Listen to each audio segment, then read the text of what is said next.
What is up again, ladies and gentlemen? Welcome back to Hearts and Arts. And that is right, we are back in our talk show style format.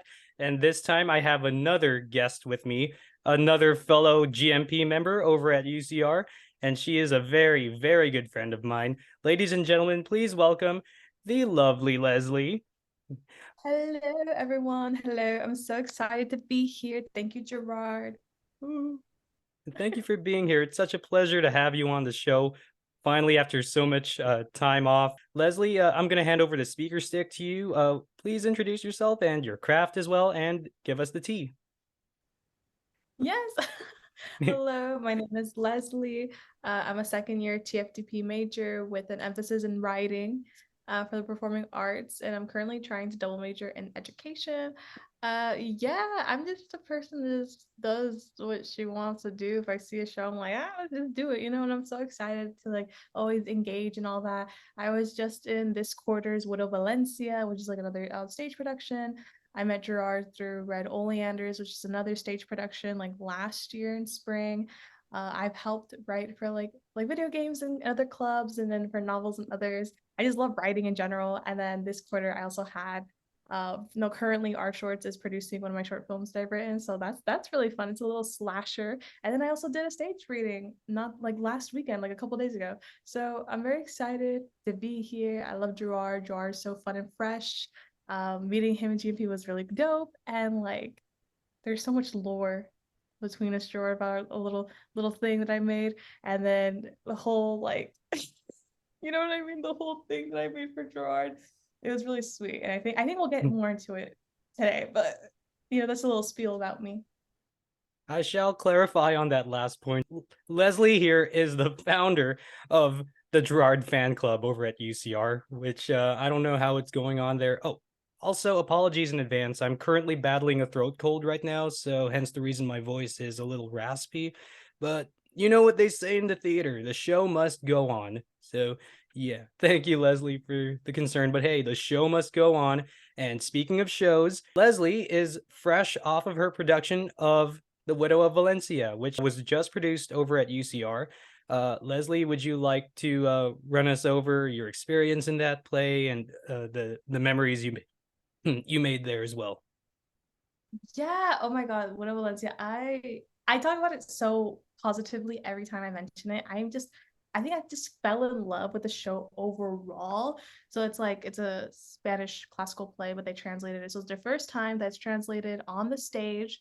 I think the UCLA Diversified Classics like helped translate it. So our director was in that group, and then she moved on to do that. But oh my gosh, it was so awesome, so fun and fresh.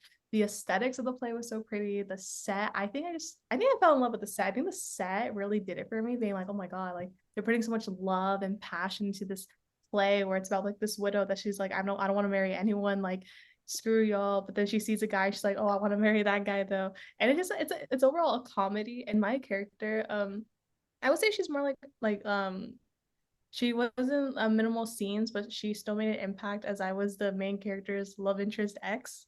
So I did my thing. It was really fun. Oh my God, the costumes were so elaborate. We had like these dresses, we had to wear corsets, and then the whole thing with makeup and hair and the veil and fans and swords. There's like a fight scene in that play too. And overall, the cast was also so stacked. Like we had like really talented people on there. It was a cast that, like Red Oleanders, that was in like previously. It was such a like well first cast where like no one really had a problem with anyone. Like it was so chill. The crew was so chill. The production as a whole was so chill and fun. And I think about it all the time, and I'm like, oh my God, I miss it so much. Even though it was just so recent that our last show was like what, a week ago, where I was like, oh my God, I miss it so much because everything about it was so beautiful. Everything was I only have minimal words in my vocabulary where it's fun and fresh and awesome and pretty and gorgeous and oh, and yeah, had a really good time. And oh my gosh, I love the cast so much, and I love the crew, and I love the set, and just the photos were so magnificent to look at, like the color scheme and everything. Like I can ramble all about Widow Valencia. It was such a good experience, Gerard. It was so good. Very understandable too. I mean, just watching it, I actually had the pleasure of watching you guys as well, and I gotta say the setting, the costumes, the casting, just the overall aesthetic, it was a complete 100 out of 10. And you had a star cast with you as well. One of them being my very good friend, the funny guy himself, Ryan Ansara, who I am excited to have on the show very, very soon. Heads up, everybody. Um, get your laugh boxes ready for Ryan. Yeah. But yeah, it was such a really great show. I love the Renaissance feel and the commedia vibe. That was so amazing. Like, um, and if I'm not mistaken, it was also inspired by as I've said, the commedia style performance. And I'm sure you had a part in the commedia performances as well. Did you like have a lot of fun in that? Because commedia is very fun. I know. Yeah. You know, honestly, I had like a weird crisis during the play because my character is more on the serious side. And I had a conversation with another cast member, Ernesto, where I was like, dude, I'm like serious while everyone else is like making the audience laugh. So I felt like this weird crisis where I was like, I'm in a comedy, but my character is not funny. So it's like she's just sad. She's just depressed. She just like wants her man back or something. Like, you know? And so like that was a weird thing where I had to go through was more so, okay, it's okay. Not everyone has to be funny in this play. My character is just a serious person. So I understand if no one is laughing at my scenes, it's okay. Until the last couple of shows though, I changed up some like enunciation of some of the words, like in how I said it to maybe appease the audience. I was because in my head I kind of felt bad where it was like everyone else is making people laugh, but then like I'm out here being like, you know. But it wasn't until the last two shows, the matinee and then the last one, where I did like a couple of things here and there, and actually like I got chuckles from the audience, and so then I kind of did it more exaggerated for the last show, and that's when I did get a couple laughs for like one scene where I'm like asking my ex forgiveness for like, or no, not forgiveness, his blessing while I marry his servant, and I did like a little smile at the end, be like, ah, like come on, like let me marry him. And then I think that smile did make people laugh and that made me feel good. I'm like, okay, there's ways to make her comedic without her ultimately just being flat and like dramatic. So but other than that, like it was so good to see everyone else making jokes, making like little tidbits here and there. Like everyone in the cast was so talented. I laughed a lot, and especially Ryan too. I remember before every show I'd make him do this little dance because it made me really happy and that hyped me up for the show. It was from a TV show that he liked, and so I'd be like, Ryan, do that dance, and he'd be like, that'd be, but he would just start doing it, and then it would make me happy. So yeah, I love Ryan. Ryan, awesome. I can talk about everyone. Peace and love to all. I love them all so much. Yeah, I've said it once before, as I've said like many times in the past, and I'm sure Leslie here just experienced it as she just explained. Uh, I love it when people get together in shows because not only are they performing together, but they're finding like these family bonds in the presence of each other. Like I saw that happen with Men on Boats, which was a show that I assistant directed over at UCR, and another show which was Red Oleanders, which is another show that Lesley performed in, and she was amazing in it. We'll get to that in a minute. Again, I loved the way the show was performed in The Widow of Valencia, and I've seen the Instagram stories too. Just the fun Yeah. side is all is good. Yeah, and you know what's funny is that I feel like Widow Valencia, I didn't see like there was like no tea at all. If anything, the tea was cold and it was served with love. I honestly like I think really interestingly, like Widow Valencia was just such a positive experience. I really don't have anything bad to say about it. Like it was like pretty fun impression. My only thing though, my only critique was they filmed it the first week of shows. Like Oh yeah. they did the pro shots for the virtual stage, and I was like, come on, like the second week was so much better in terms of like everyone discovering their characters. I was so a little petty about it. I was like, come on, like you're gonna feel us being a little nervous while whereas like in the second week, like I think like that was one thing. I wrote my evaluations. I'm like, y'all should have filmed it the second week. Y'all should have filmed this in the week. But that was like the only critique I have like of the show, to be honest. Yeah, there is that. I mean, I did feel a little nervous myself, despite being in the audience with the cameras everywhere and the film crews, because whenever I see a camera crew around, and if I'm walking in the area, I feel like, okay, I hope I don't I don't walk across one of the cameras, or I'm not standing in a needed spot, because I'll move if I have to. But as much as possible, I would like to avoid staying in a spot where the cameras are going to be pointed. I mean, I'm not I'm not nervous when it comes to cameras. In fact, I'm actually very photogenic myself. I've done a film before, and I've done vlogs as well. Um, but yeah, when it's other people's film projects, I don't like to be in the area. Not because I'm nervous, but rather because I don't want to ruin whatever whatever visions they have. So there's that. But Yeah, that makes sense. That makes sense. uh, and also, as Leslie here just wrapped up a show in Widow of Valencia, but before that, she was in another production which I served as assistant dramaturg in, and that was Red Oleanders, the first South Asian play to ever grace UCR's theater stage. And it was a blast. Let me just say, working on it was so fun. The cast was awesome. I formed like an even stronger family bond with everybody. It was just heartwarming, and what made it even more heartwarming was that I got to see you guys grow together, not just as a cast, but as a theater family. And another member of that cast was our friend who I had in our second episode of HIA, Maya Maddox, who a phenomenal actress, and you actually shared the stage with her, and you guys had that really great dynamic with each other because you're also talented too, Leslie, and you and Maya sharing that stage together just brought a really strong stage presence. And yeah, but I'd like to hear your point of view performing in Red Oleanders. What how did you like it? Explain to your dramaturg and the audience. Honestly, I loved Red O. Like I feel like out of Red O that I got like good epiphanies from and good like awesomeness overall was definitely the cast. Like I'm definitely a ride or die for my cast. Like I think we all just had such a good connection. Like I feel like I loved Widow Valencia as a whole. But I feel like Red O, I feel like I would like fight someone for like some of my cast members. Like I love like I think those we were not gonna lie, we were a little confused by the script. We were we were I think we all bonded over our confusion of the script. So I mean it was still translated, but I think with classical language, like you still have to get used to it. So I understand like it was a classical play. We were all still like confused by it, but I think because of that, it elevated our bond with everyone. So even if you were like in minimal scenes or if you were in all the scenes, like everyone connected with each other so fast in Red O. It was really fun. I love the cast members so much. Yeah, Maya is great. I forgot if it was like a dress rehearsal or like an actual show where I as a little first year, by the way, mind you, I was like still nervous. I was like, I don't want to disappoint anyone, but I missed a scene. It was like my one scene with Maya where I'm like a doctor and I'm like telling her like what it is like with the main character, I think. And I remember I wasn't there. I was already dressed up because I was multiple characters in that play, so I was already in another outfit ready for the next scene. But Maya was by herself on the platform, and I was like, and I was so sad. I was really so sad. I was like with another cast member, like about to cry because Maya, really good at improv, was like, Doctor, Doctor.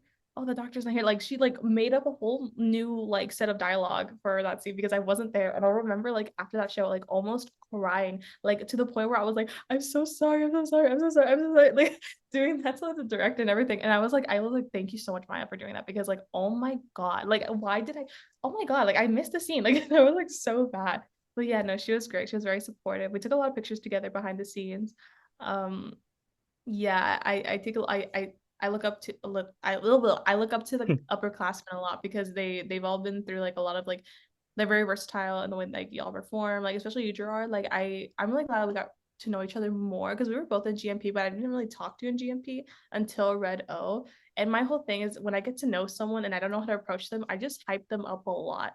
That's that way. It makes them it makes them comfortable, and then I get comfortable talking to them. And I remember doing that to Gerard all the time. I was like, Gerard, you're so cool, you're so fun and fresh. Sorry. Like, and I think that eventually elevated to that fan club you're talking about. I was like, we love Gerard so much in this house. And then another person, another lovely friend of mine was like, let's make an Instagram account and make that whole thing a thing. And I was like, well, okay. I was like, okay, it's a thing now, I guess. Like, and so that's the foundation of it was because of my praise of Gerard. And none of it was sarcastic or anything. Like I definitely do see Gerard like really great like that, you know? And that elevated to that fan club. And I really love Redo because I actually like dislocated my knee during the matinee And I think it really showed like the support that I even got from the crew and from the cast because of when I dislocated it. I was like, oh my God, like I can't walk. Like I really cannot walk. I need to change the blog and everything. And they were about to have an usher like work, like do all my lines and be like, okay, like she'll get it done by tonight. But they were gonna film that night, the last show. And me having a little bit of an ego, I was like, no, not on my watch. I'm going to learn how to walk right now, even though I cannot walk at all. And so I remember Ben Tusher, who was like the production manager for UCR, was like, oh my gosh, like, how can we fix the block? I was like, I'll do whatever. Because him and Johnny, they were like, no, you need to like, you can't walk. I'm like, I know I can't, but I could try. And my adrenaline pushed me to walk that entire last show, but with a cane. Like they gave me a shovel and they're like, use that as a cane. I was like, okay. And we made it work. And then after that show, all my adrenaline went away and I was on crutches for a week. But the amount of support that I got from the cast and crew when my knee dislocated was so, oh my God, like I love this so much. I think I cried during the post-production review being like, thank you guys so much for like accommodating to like my injury and everything. Cause all the cast would go upstairs to check up on me because I couldn't dress downstairs. So like they would, they was really sweet. They tried so much to have me still included, even though I couldn't access the stairs to go down with them. And the crew was also so nice too during that show. So overall, like Red O, I really felt it strong with the cast and like the people that worked on that production.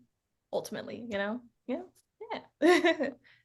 Exactly. Once again, I'll say it again, the show must go on, and Lesley really, really personified that saying with her knee injury in the middle of a show. I think I've stated this in a previous episode of HIA where us artists, it's I really hate it whenever artists see the industry as like a competition, but in reality, us artists, we actually need each other. Like we build each other up, and that is why I'm not wearing my ring right now, but sometimes I wear two rings on this finger. One of them is the theater masks, and the other one is like a little tiny chain link ring because that's I'm a very symbolic person, and by wearing those two rings on this finger, by the way, the left pointer finger represents camaraderie. It's like saying us artists, we work together, we build each other up. So again, there's that symbolism right there, and Lesley just personified that with the other cast members of Red Oleanders, and it was just amazing to see these symbols and see this artistic family bond come to life. Again, I just have no words for it. It was very, very amazing and very heartwarming, and not to mention I was part of that journey too, just being there. And I was so glad to be there too, because I got to witness everything, every joyful moment of it all. And yeah, and Lesley just mentioned the fan club, the Gerard fan club that came out of nowhere. It got me by surprise too, because like one night I was just doing my homework. This was before I graduated, by the way. I was just doing my research paper, and I got an Instagram notification saying, "Hey, the Gerard fan club just started following you." And then I was like, "Huh, they actually did it. I thought they were joking around." But it got me by surprise too. And next thing you know, it became like this ironically comedic, but also yeah, Yeah. let me just say comedic. Yeah, I'll just go with comedic. It was definitely a thing. I didn't think it would be made. I said it as a like low key as like a joke, be like, oh my God, we're gonna make a fan club for you because I started praising you and other people started praising you. So it was like a thing. And then one person was like, oh, I'll make a fan like right very amplifying it. And I was like, oh, we should make a fan club. And then they actually did it. But and then it got amplified into GMP, but they never knew the original creator of it. I never got credit. I barely got credit. But it's okay. It is okay. But yeah, it's just funny how like that became like a whole thing. And then when it became like more of a thing and a big official thing, I was like, okay, woo, yay, Yeah, you know? exactly. Yep, it is what it is. Here we are. But Here we are. yeah.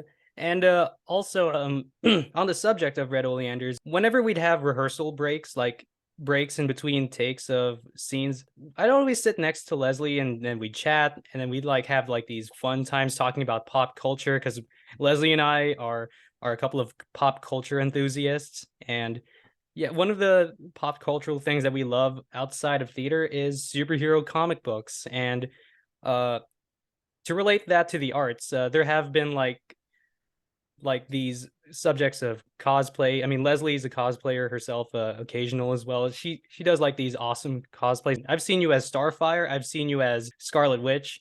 Those were very amazing. I've done one cosplay only, and it was a a punk rock mix of my favorite DC hero next to Batman, of course, which was Nightwing. I Mhm. combined two of my favorite things: punk rock and DC, or well, superhero comic books in general. But yeah, cosplaying is so fun. Leslie, we got to do a cosplay together one day. We got to do like a, I don't know, DC or Marvel, whatever.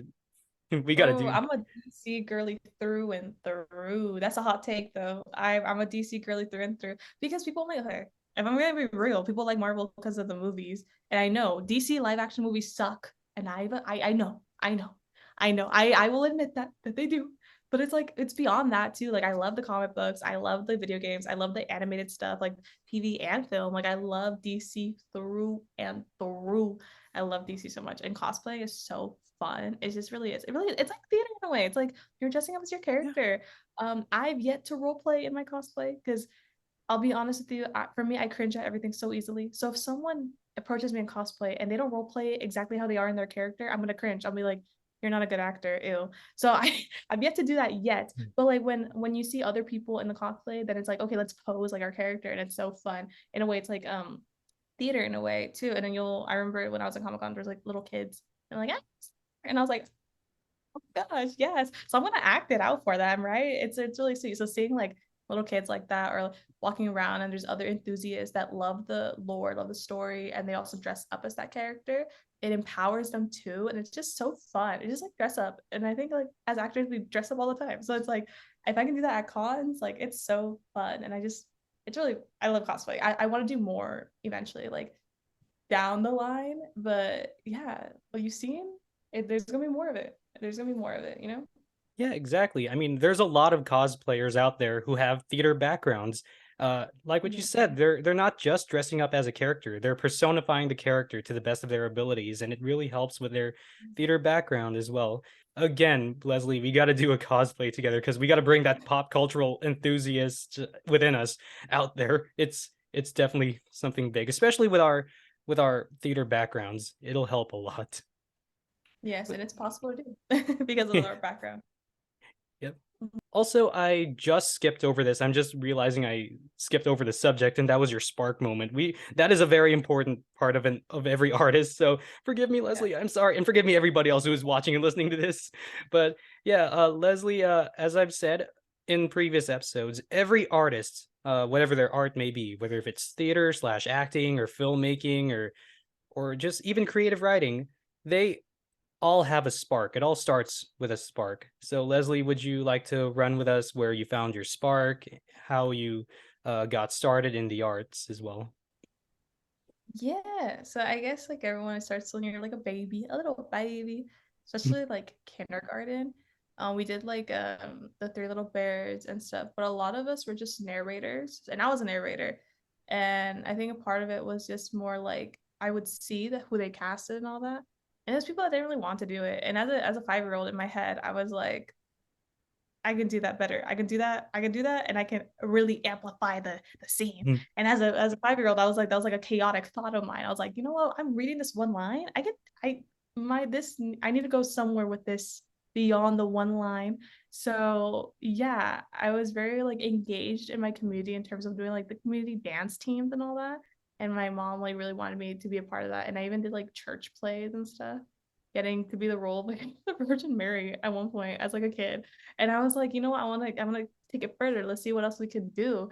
Um, yeah, I was always very much into like wanting to perform, having a story and being like, how can we make this impactful? How can we bring it? How can um you just amplify the role when you see other people doing it, you're like, oh, I can do that, but I can do it in my own way, in a way. So it was pretty stagnant during middle school because there was not really any the opportunities, or I just kind of wasn't looking for it until high school, where they had like the VAPA thing, so visual performing arts, and I was like, oh, I'm gonna be a part of it. And it was so fun just like telling stories like in high school and everything. Being a part of Little Mermaid as a freshman in high school, and I was water, like, but I was best water. How about that? Like they told me, I was like, girl, you are the best water. And I was like, period, I am. And it just amplified from there, getting to know everyone, creating like the whole like theater family from there. And doing, I think I did Oliver, and then um just trying to like perfect the craft too. And I just love performing in general. If I could just be in front of an audience, like I think I'm good. I think that's how I people please. It's like I do a little thing and I'm like, ta-da. Then people clap. I'm like, okay, yes, I appease the audience. So I also did cheer too. Because I was like, how can I perform but also be in a sport? And that was cheer for me. So I was like, oh, period. Like that works out so well. And yeah, I think just ultimately wanting to perform for people very much like I guess in a way also providing like representation too. Because doing little like community work and doing dance teams and doing seeing like little kids kind of like look up to you, it's like, oh my God, this is so fulfilling. I think that this is why I do this. Is like for people to have like an impact. And then we have a professor too named Kimberly Guerrero that I love. I almost left theater last quarter because I was like, girl, I cannot like I feel like it's not for me sometimes, but she like really brings up the idea of like theater's medicine or like storytelling is medicine. And I was like, that is so true because I also did some work at our local theme park named Castle Park where we would just dance for like kids and stuff, being like, yeah, it's a dance party, woo. But you would see like these like little brown kids kind of like hug me and stuff. And I thought that was so like, oh my God, like I think this is what I do, why I do this. It's because like you see like these like little girls or like little boys and girls and stuff like kind of like look up well and being so happy, being like, oh my God, we can dance too. And it's just like, I don't know, like that really got to me, being like, I really like doing that, you know? And I just think that's so like fun and fresh, like being that type of representation. I think I had the spark when I was little, but then I think the spark kind of like kept growing and growing, if that makes sense. So just being a part of everything, just doing that, being that voice, being that face. Because I did tell Kimberly Guerrero, sorry to like go on a little tangent where I was like, I don't feel like I have a voice in theater low key. Just because I don't know, I just kind of was angsty last quarter. I was like, I don't think people really see my potential in theater sometimes, like within like extracurriculars and all that. But then when I go outside of school, I get really good opportunities. So I really felt like I didn't see a voice. But then like Kimberly Guerrero like really gave me some really good advice on like, well, no, like we all need a voice. You're paving the way for so many. Like, and for her, like I see myself in Kimberly in a way. So it was like her kind of bringing that spark back made me stay in theater. Sorry for that long story, but it's like I think the spark just continues to grow and your purpose for that spark changes as you evolve as a person. And I think that's kind of like how my journey has been so far as like a creator, you know? Yes, So. round of applause. Round of applause for that one. That is a very amazing story. As a matter of fact, don't ever apologize for pouring your heart out, especially when it comes to your passions, because well, passions in terms of the arts. Because I think there's a lot of people out there who underestimate the importance of fine and performing arts, but it's more than that. It's more than just acting and singing and dancing. It's about storytelling and like and representing certain communities. But yeah, it's just like me. I can relate to that too because as a kid, I knew I loved storytelling and I love performing, and I would always find the what I this is what I put it in, the thrill of storytelling. Um, that's my drive when it comes to acting and theater. Uh, yeah, and taking on these characters, when I was a kid, I would always have like a hard time finding characters to identify with because I remembered, for example, I would say 9 years old at the time. I was like, I love superhero comic books to this day, and I'm like, when I grow up, I want to be like Captain America. Uh, Captain America is one of my favorite Marvel heroes too, but here's the thing. I don't look like Captain America because I come from a Filipino family, and because of that, it's a little hard to identify with these certain heroes that I had, whether if they're just fictional or if they're real people. But yeah, but I ended up getting this thrill of storytelling by not only feeding off the audience energy, but also giving a voice to the kids who look like me but have a hard time being leaders, and it's really satisfying to know that people look up to you. Like I've actually had in my high school production of Midsummer Night's Dream, I've had one kid literally run up to me and says, "Hey, you're the lion." Snug the Joiner, by the way. And I was like, "Yeah, that's me. That was me." And he was like, "You're my favorite character. I really loved your performance." And I was like, Oh, I had a total of 8 minutes throughout the entire show of stage time, and I only yeah. had 3 lines. Well, one of them is a lengthy monologue, but yeah, it felt so great. Like even a minor role can have the biggest impact on people too. Okay, shifting gears to Leslie's film that she wrote by herself. Yes, that's right. As Leslie said, she is a creative writer, and in fact, she wrote this script by herself. Leslie, would you like to dive into the title and what your film is about and how everything's been going on the project? Yes. Okay. So recently I submitted like a script for the film club at UCR, our shorts to produce. It's Mhm. called Birthday Wish. It's a slasher slash horror. It's basically about this girl that wants to kill her boyfriend. That's just like plain and simple. But I mean, like in the script, there's like more context, more intent on why she wants to do it. It's very based off like a weird tradition between her and her mother. It's like a very maternal thing that's passed down. Um, but essentially this character isn't like crazy. She's not like a flat character where it's just like her intention is to do it just because she wants to. She as the story progresses, she is stressed, she's angry, she's upset because she has this one objective to do so, but then her boyfriend invites friends over, so then she has to quickly make decisions throughout the night. Towards the end she figures out, oh my god, what she did was a mistake because actually I'll leave the spoilers for when the film is out, but she goes through a lot of turmoil throughout the script, and I really like it because I just thought the idea of like a slasher and just like this girl with a knife just going around, I just thought it was such, I don't know, I just really want my specific work when I submit stuff to be very girly pop. That's what I call it. I want it to be very for the girls and very girl driven. But yeah, I worked as a director, and we were talking a lot during pre-production. We all had like different ideas. And one of my lovely, lovely, lovely, lovely friends, Elizabeth, is MC. She was also in Widow Valencia with me. And I wanted her to audition. I told her to audition, and she got the part. And I was like, period, as you should. And I kept telling her, make it yours, make this character yours. At the end of the day, I really want female rage to be a thing that's in the film. I want that to be transcribed perfectly as one can try to do.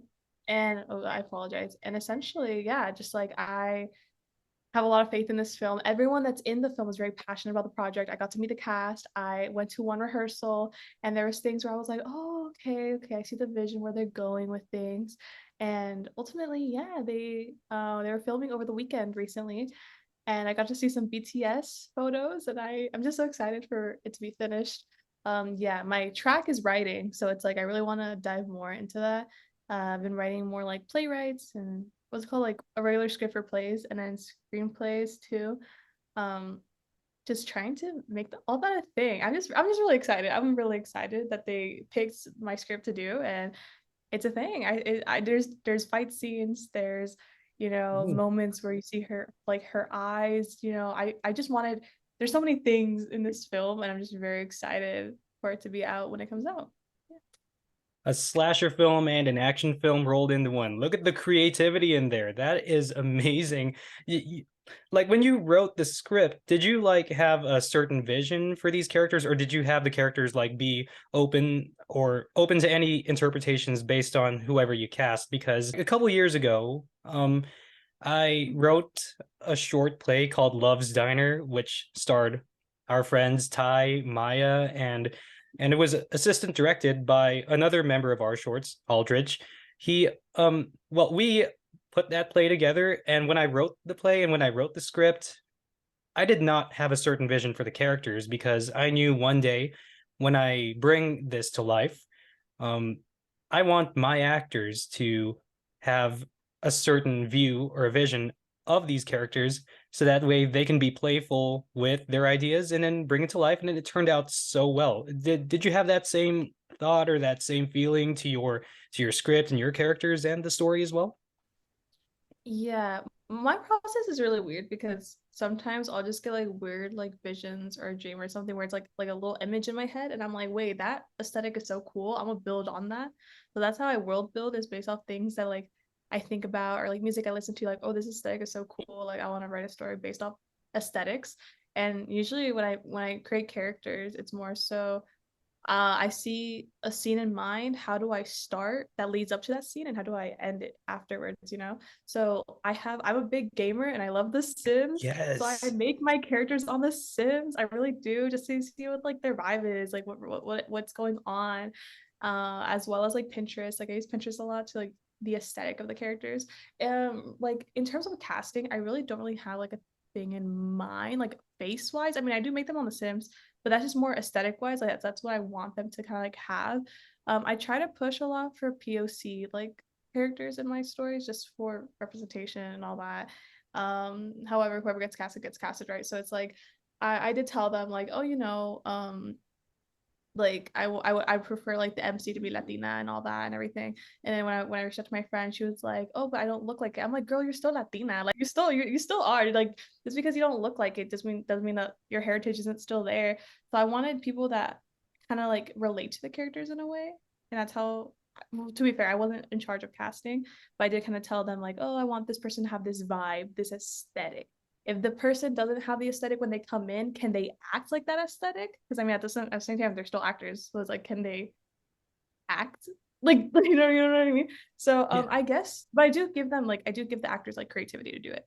I wouldn't with during filming, I did tell my friend, like I told her like make this character yours. Like she's still you're acting as her, but make her your interpretation of what is given to you, you know?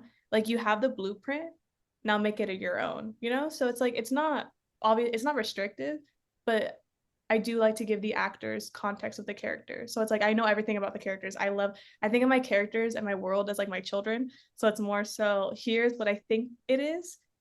Do it your own. And honestly, that whole cast for the short film did such a good job. I met the whole cast, right? But like when I saw their audition tapes, I was like, oh my God, like they did it. Like Mm. I see the vision, I see what they were going with, and then they also incorporated stuff that was kind of advised for them, and they did it to like their own unique thing. And I think that's so good about acting is like everyone has like their own interpretation of many things, but it's because they're given like a blueprint for it, right? So it's like I like to think of myself as a perfectionist, but also being like it's still creativity. Like do it's like you have this string, now make the string into like little shape. Or like when people do balloon animals, it's like here's a balloon, do whatever balloon you want to do. So I guess creativity wise, that's how I go about it, and it's worked out really well. So I like to stick to that like process thing. You know what I mean? Yeah, definitely. I've actually seen behind the scenes videos as well. I can definitely tell the process is going so well. The cast and the crew, it looks like they're doing a lot of great progress and they're having a lot of fun doing it, as they should be, because this is what the arts are about. It's about bringing stories to life and having fun doing them. It's very beautiful to watch how the arts makes these really huge impacts on people who practice them. And also, like I said earlier, us artists, we build each other up. And that's what you've done with your cast. Like you gave them the opportunity to play around with these characters and also see what they bring to the table to not only showcase their talents, but to showcase their abilities and let them have fun doing it too. And again, us artists, we build each other up. And that's what you've been doing on in the film process and the stage process as well. Yeah. Honestly, like I learned a lot from like the directors in like the productions that I've been in, especially for One for Widow. I love Melanie so much. She would always tell us like find discoveries. Like every time you do the run, like what's something new you can do, what's something new you can add on. So I really think of everything as like a blueprint. Like the script is the blueprint, but you can always add on to it. And I think I love that advice, and I love being like learn to love your character because the character is also you. So it's like how can you add upon things that's already set for that character? How can you like add it? How can you modify it and improve it? And I think that's such a good philosophy going into like actual productions, because then you're also letting the actors also like have their interpretation of their character, and that actually gets them closer to feeling their character on stage. And I think that's just like so fun and fresh, you know? Yeah, it's like making soup. Just because you follow the recipe doesn't mean you can't spice it up a little bit. No, for real. It's like you could always add on to it. You could always improve, enhance, Yeah, like a car, or when you're playing games, people mod their games, yeah, So I really, mhm. yeah, definitely. Again, have fun with it and be creative. That's a cornerstone. Like a really huge foundation within the arts. Be creative and have fun with it and make it your own. Yeah. Alrighty, so we got your experiences and your stories, and now here comes the part for inspiration, I guess. So, Lesley, is there, based on your experiences as an actress and as a writer, is there any advice or tips that you would like to give to our young audiences, especially the kids who are watching this, who want to pursue the arts and go down this path that we take? Yeah, a big thing that drives me is mostly like, what is it you're trying to convey to the audience? Because a lot of times I do realize in the spaces that I'm in a lot of times a lot of creatives, although it's very collaborative, like theater and film, a lot of people are still kind of like, oh, this is my vision, I'm gonna stick to it. And then it ends up kind of like low-key being boring on stage. And it's like anytime you go up, like, you know, you're already breaking out your comfort zone by even being on stage in the first place or being in front of a camera. But what can you bring to the audience that they'll leave with a fun memory of the show, you know, leaving that impact? Because I feel like I get so much inspiration from our professors and our faculty, telling us, you know, that storytelling is medicine, learning discoveries, because at the end of the day, you're trying to also entertain the audience too. So it's like every time I go on stage, it's like, what can I do for the people to be like, ah, that was fun, that was entertaining? Because I feel like at the end of the day, we're all humans too. And low key, it's hard for me to watch shows sometimes because I get bored easily too. So it's like, what can you do on stage that will leave that impact for that people? And it's a lot to think about. And sometimes it's simple, sometimes it's difficult to think that way, but it's all about interpretation, as what we talked about previously. And that's something that I'm going to give out to the people is like, think about the people that are watching you too and what you want them to take away from whatever you put out there, you know? So that's my advice. There we go. Exactly. Be creative. Use your spark. Use your passion and use your creativity. And with that, you will have this. Again, it's like making soup. Spice it up. Don't be afraid to spice it up. I mean, you have a blueprint, you have an ingredient, but, well, you have the ingredients, but that doesn't mean you can't add some yourself to make the soup better. So, yeah, again, use your spark, be creative, and of course, have fun. We're artists. We have fun doing what we do and we love what we do. We do it for the thrill of storytelling and the thrill of the adventure of storytelling. Alrighty, ladies and gentlemen, thank you for tuning in to episode 6. And thank you so much, Lesley, for giving us your insights and your stories and adding more inspiration to Hearts and Arts. Not just the title, but to the idea of our hearts being in the arts. Yes, exactly. So again, I hope you guys enjoy watching or listening to this episode, which is available on YouTube, Spotify, Apple Podcasts, and Google Podcasts. Yes, we have that much. As a reminder, we have that many in our land of expansions. Alrighty, ladies and gentlemen, peace and love. Good With night. peace and love. Peace and Bye. love, everybody. And thank you, Lesley. Thank you so much. Round of applause for Lesley, our 6th guest on HIA. All right, ladies and gentlemen, enjoy your day.